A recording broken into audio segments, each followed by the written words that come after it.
नमस्कार, देश न्यूज में आप सभी दर्शकों का स्वागत है। मैं प्रीति दयाल आपके साथ। नेता प्रतिपक्ष तेजस्वी यादव की मां बहिन मान योजना इन दिनों काफी ज्यादा चर्चे में बना हुआ है। लगातार सत्ता पक्ष हो या विपक्ष हो, दोनों की ओर से इस योजना को लेकर के बयानबाजियां देखी जा रही है। एक तरफ जहां सत्ता पक्ष की ओर से कटाक्ष किए जा रहे हैं, तो वहीं दूसरी ओर विपक्ष की ओर से एकाएक जवाब भी दिए जा रहे हैं।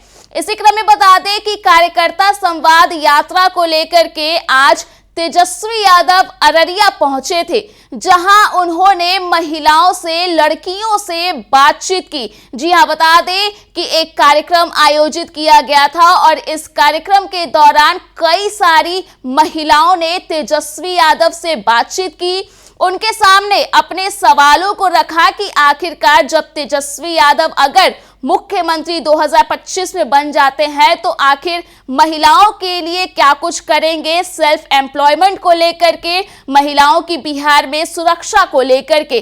तो कई सारे सवाल महिलाओं ने तेजस्वी यादव से किए, जिसका तेजस्वी यादव ने बड़े ही बेबाक अंदाज में जवाब भी दिया। तो क्या कुछ अररिया में एक कार्यक्रम के दौरान पूरा वाकया हुआ, आपको तस्वीरों के साथ छोड़े जाते हैं। पहले तो तेजस्वी जी को प्रणाम। आप हमारे जो अररिया की धरती पर आए और आपकी ये माई बहन मान योजना बहुत ही सुंदर है। 2500 रुपए हर महीना हर महिलाओं के लिए एक बहुत ही आर्थिक सुरक्षा का एक नया कदम है। पर मैं आपसे पूछना चाहूंगी कि हमारी पार्टी जब सत्ता में आती है तो कुछ महिलाओं को तो ये आर्थिक सुरक्षा मिलती है, बहुत ही अच्छी बात है, पर कुछ महिलाएं ऐसी हैं जो अपने दम पर कुछ करना चाहती हैं सेल्फ एम्प्लॉयमेंट के और सेल्फ एम्पावरमेंट के लिए। तो सेल्फ एम्प्लॉयमेंट के लिए हमारी भारतीय राजद क्या करेगी, ये मैं आपसे पूछना चाहूंगी। देखिए, आपका शुक्रिया, आपने सवाल पूछा। और यहाँ जितनी हमारी माताएं बहनें आई हैं, सबसे पहले मैं सभी लोगों का स्वागत करता हूं, अभिनंदन करता हूं और धन्यवाद देते हैं कि आप लोगों ने जो है सम्मानित करने का काम किया मुझे। देखिए, हमारे बिहार में सबसे बड़ा जो इशू है वो बेरोजगारी का है, अनएम्प्लॉयमेंट, महंगाई है, गरीबी है। और खास तौर पे अररिया और सीमांचल के जो इलाके हैं या कोसी का जो इलाका है, वहाँ गरीबी बहुत है, रोजगार नहीं मिलता तो पलायन बहुत ज्यादा होता। लोग जो है दूसरे राज्य जाकर के काम ढूंढते हैं। 2020 में हमने वादा किया था कि 10 लाख लोगों को सरकारी नौकरी हम देंगे। उस समय के मुख्यमंत्री नीतीश जी कहते थे नहीं दे पाओगे, असंभव है, कहां से पैसा लाओगे। लेकिन उन्हीं मुख्यमंत्री जी के हाथों हमने 5 लाख लोगों को सरकारी नौकरी का नियुक्ति पत्र दिलवाने का काम। तो केवल 17 महीने में जब हम डेप्यूटी चीफ मिनिस्टर बने थे तो हम लोगों का कोर एजेंडा था और 3.5 लाख नौकरी प्रक्रियाधीन कराए, हम लोगों ने दुगुना किया। जो नियोजित शिक्षक थे लगभग 4.5 लाख पूरे बिहार में, इनको भी राजकीय कर्मी का हम लोगों ने दर्जा दिया। ये योजना जो है बहुत महत्वपूर्ण योजना है, माई बहन मान योजना। हम लोगों का मानना है कि अगर घर में हमारी जो लक्ष्मियां हैं अगर सुखी नहीं रहेंगी तो घर सुख में नहीं रह पाएगा। जब हमारी घर की बहनें माताएं सुखी रहेंगी घर में, तो पूरा घर जो है खुशहाल रहेगा। और आज के हालात जो देखने को मिल रहा है कि महंगाई की मांग, महंगाई इतनी ज्यादा बढ़ गई है कि कई हमारी जो गरीब परिवार की जो गरीब महिलाएं हैं, बहनें हैं, वो अपने मन को मार के रहती है, अपने पसंद का खरीदारी नहीं कर पाती, अपने पसंद का बाहर जाकर के कुछ खाना हो तो वो खा नहीं पाती। कई चीज, छोटी मोटी चीजें लेनी होती हैं तो उनके पास पैसा बचता ही नहीं कि वो कुछ कर पाए। तो इससे एक चीज होगा कि कम से कम उन महिलाओं को हम लोग जो है आर्थिक न्याय हम लोग दिलाने का काम करें। तो ये 2500 रुपए जो है हर महीने डायरेक्ट उनके खाते में जाएगा और ये सरकार बनने के 1 महीने के बाद ही जो है योजना इसकी शुरुआत कर दी गई। साथ ही साथ गांव देहात में हम लोग जाते हैं तो महिलाओं की जो समस्या रहती है वो समस्या है पेंशन की।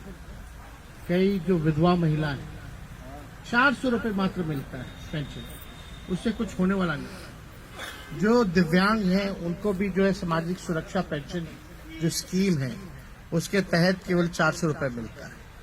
और जो वृद्धा पेंशन है, जो बुजुर्ग है, उनको भी 400 रुपये ही पेंशन मिलता है। तो हम लोगों ने ये डिसाइड किया है कि उस पेंशन को 400 से लेकर के हम लोग 1500 रुपये हम लोग बढ़ाने का काम करें।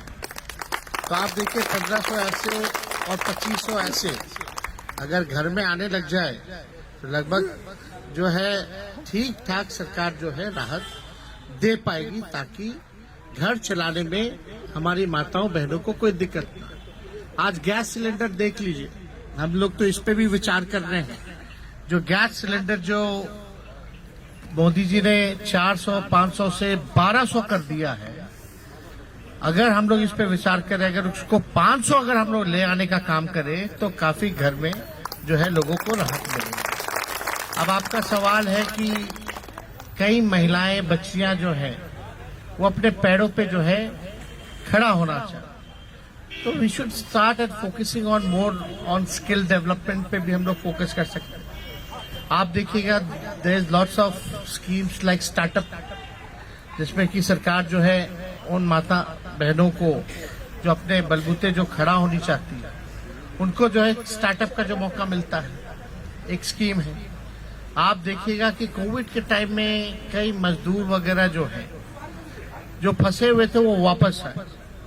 चंपारण में एक जगह है चटपटिया, वहाँ टेक्सटाइल जो है उसका जो है हम लोगों ने प्लग एंड प्ले एक स्कीम है, प्लग एंड प्ले, जिसमें कि सारा इंफ्रास्ट्रक्चर और आपको सरकार लोन देती है ताकि आप अपने चीजों को चला पाए।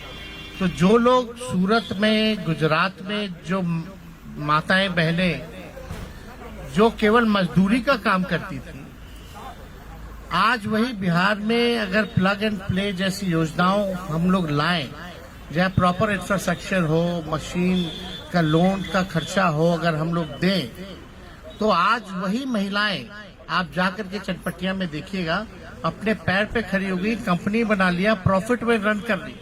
जो कल को मजदूर थी आज वो ओनर हो चुकी, और ऑनलाइन भी उनकी सामान को जो है बेचा जा रहा है, खरीदा जा रहा है, and they doing very well, बहुत अच्छा कर रही है। तो प्लग एंड प्ले के बारे में आप जो है जानकारी देखिएगा, सब पढ़ाने वाला बिहार का, पढ़ने वाला बिहार का, रसोईया बिहार का, गार्ड बिहार का, केवल वहाँ इंफ्रास्ट्रक्चर है। तो अगर हम कोचिंग इंस्टीट्यूशंस को भी अगर इंडस्ट्रियल का दर्जा दे दें तो हम बिहार में भी जो है कई कोटा खोल सकते हैं। तो बहुत सारी चीजें हैं जिसमें काम किया जाएगा, लेकिन हम लोगों का प्राइमरी जो फोकस है बेरोजगारी, गरीबी, महंगाई, पलायन को हम लोग कैसे कंट्रोल करें, और बिहार में जो है निवेश कैसे है। बिहार में बहुत चीजें हैं, मक्का है, केला है, आपका लीची है, आम है, मखाना है। अगर यहाँ फूड प्रोसेसिंग यूनिट हम लोग चालू करें तो लोगों को यहाँ काफी काम जो है मिलेगा, और इस दिशा में जो अपने बलबूते जो खड़ा भी होना चाहती है वो भी जो है हो सकती है। लेकिन उसके लिए स्किल के लिए हमने बोला कि अगर कोई ब्यूटी पार्लर खोलना चाहे तो उसको स्किल ट्रेनिंग की ज़रूरत है। तो वैसे स्किल ट्रेनिंग सेंटर्स जो हैं अलग अलग कामों के लिए अगर उसकी शुरुआत की जाए तो वो स्किल्ड, वेरी वेल ट्रेंड भी होंगी, और कैसे रन किया जाए उस सब चीज़ की ट्रेनिंग दिया जाए ताकि अपने बलबूते खड़ी हो पाए। बहुत बहुत धन्यवाद आपको। सर, एक बच्ची है दृष्टि भगत, वो अपना दृष्टांत आपसे शेयर करना चाहती है, एक्सपीरियंस।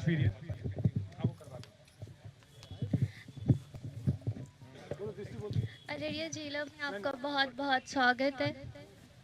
मैं आपसे आयुष भैया के थ्रू पटना में मिली थी। मेरे कॉलेज का कुछ इशू था, वो आपकी वजह से आज सॉल्व होने जा रहा है। और ये मान बहिन मान योजना ये बहुत ही अच्छा है। जैसा कि हम लोग भैया के साथ हमेशा जाते हैं, देखते हैं बहुत सारे पुअर स्टूडेंट्स ऐसे बैठे रहते हैं, वो पढ़ाई करना चाहते हैं लेकिन उनके पास ट्यूशन फीस नहीं रहती है।